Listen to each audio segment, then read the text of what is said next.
ഇന്നത്തെ നമ്മുടെ യാത്ര തുടങ്ങുന്നത് കൊച്ചിൻ ഇന്റർനാഷണൽ എയർപോർട്ടിൽ നിന്നാണ്. നമ്മളപ്പോൾ കാണാൻ പോണ പുതിയ രാജ്യം മലേഷ്യയാണ്. 4 മണിക്കൂർ നീണ്ട വിമാനയാത്രയ്ക്ക് ശേഷം നമ്മൾ എത്തുന്നത് മലേഷ്യയിലെ കോലാലംപൂരിലാണ്. 24 പേരടങ്ങണ ഞങ്ങളുടെ ടീമിന്റെ യാത്ര അപ്പോൾ ഇവിടെ തുടങ്ങുകയാണ്. ഇത്രയും പേരുള്ളതുകൊണ്ട് തന്നെ നമ്മൾ വലിയൊരു ബസ്സിലാണ് ഞങ്ങളുടെ യാത്ര മുഴുവനായിട്ട് ചെയ്യുന്നത്. നമ്മുടെ ഒപ്പം നമുക്ക് ഈ മലേഷ്യ മൊത്തം ചുറ്റിക്കാണിക്കാൻ വേണ്ടിയിട്ട് ട്രാവൽ ഗൈഡും കൂടെ ഉണ്ട്.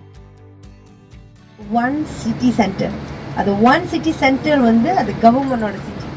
எல்லா கவர்மெண்ட் ஆஃபீஸும் அங்கே இருக்கும். ஓகே, ஸோ அது ஒன்று. அது முடிச்சிட்டோன்னே நேராக பட்டு கேவ் போவோம். பட்டு கேவ் வந்து limestone cave. It's a cave about 400 million years. They as Indian community have built an Indian temple inside the cave. Okay, one of the popular famous place to visit. Alright. നമ്മളപ്പോൾ ആദ്യം മലേഷ്യയിൽ കാണാൻ പോണത് പുത്രജയാണ്. മലേഷ്യയുടെ capital city Kuala Lumpur ആണെങ്കിലും അവിടുത്തെ over crowd കുറയ്ക്കാൻ വേണ്ടിയിട്ട് 99 administrative ക്യാപിറ്റലാക്കി പുത്രജയെ മാറ്റി. പുത്രജയിലേക്ക് കടക്കുന്ന വഴിക്ക് നമുക്കൊരു പാലം കാണാൻ പറ്റും. ഒരു ഷിപ്പിന്റെ ആകൃതിയിൽ നിർമ്മിച്ചിട്ടുള്ള മനോഹരമായിട്ടുള്ള ഒരു ബ്രിഡ്ജാണിത്. മനുഷ്യനിർമ്മിതമായിട്ടുള്ള ഒരു ലേക്കാണ് ഈ പുത്രജയ്ക്ക് ചുറ്റുമുള്ളത്.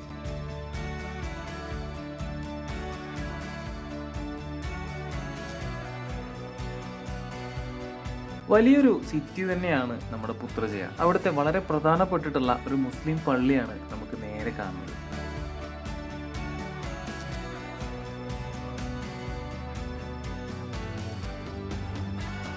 ഇവിടെ മൊത്തം ഗവൺമെന്റ് ഓഫീസുകളാണ് ഉള്ളത്. ഈ ഒരു സിറ്റിയുടെ പ്ലാനിങ്ങും അതുപോലെ ഈ കൺസ്ട്രക്ഷനും ഒക്കെ കണ്ടു കഴിഞ്ഞാൽ നമ്മൾ വളരെ അത്ഭുതപ്പെടുത്തുന്ന തരത്തിലുള്ളതാണ്.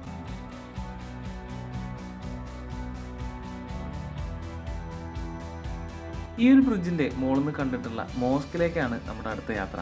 അതിനോട് തൊട്ടടുത്ത് തന്നെയാണ് പ്രൈം മിനിസ്റ്ററുടെ ഓഫീസും ഉള്ളത്.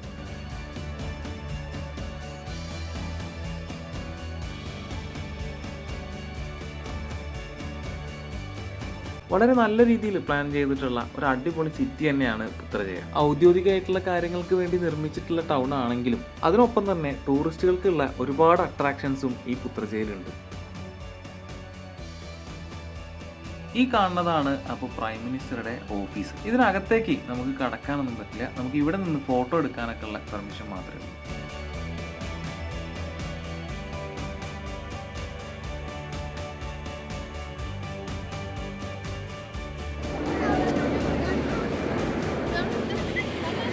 പ്രൈം മിനിസ്റ്റർ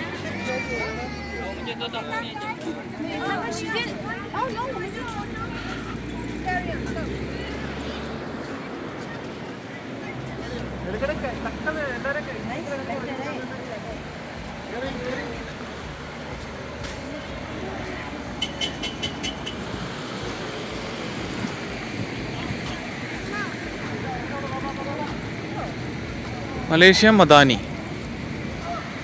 മദനി എന്ന് വായിക്കണോ മദാനി എന്ന് വായിക്കണത്?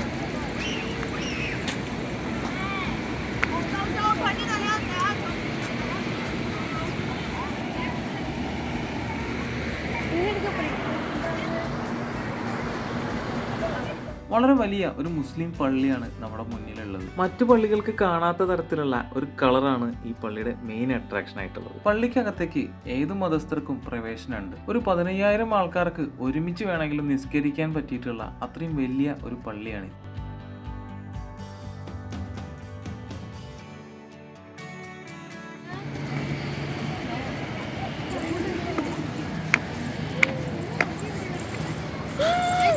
പിക്കബൂ പറഞ്ഞോ അവര്?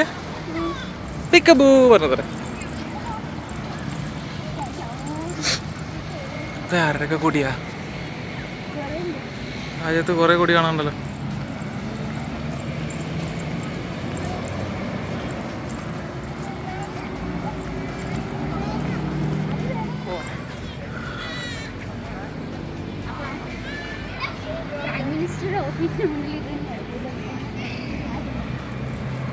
ഓരോ സ്റ്റേറ്റിനും ഓരോ കൊടി. നമ്മളെ കേരളത്തിൽ നടക്കും. അത് കേരളത്തിന് കൊടി ഉണ്ടോ?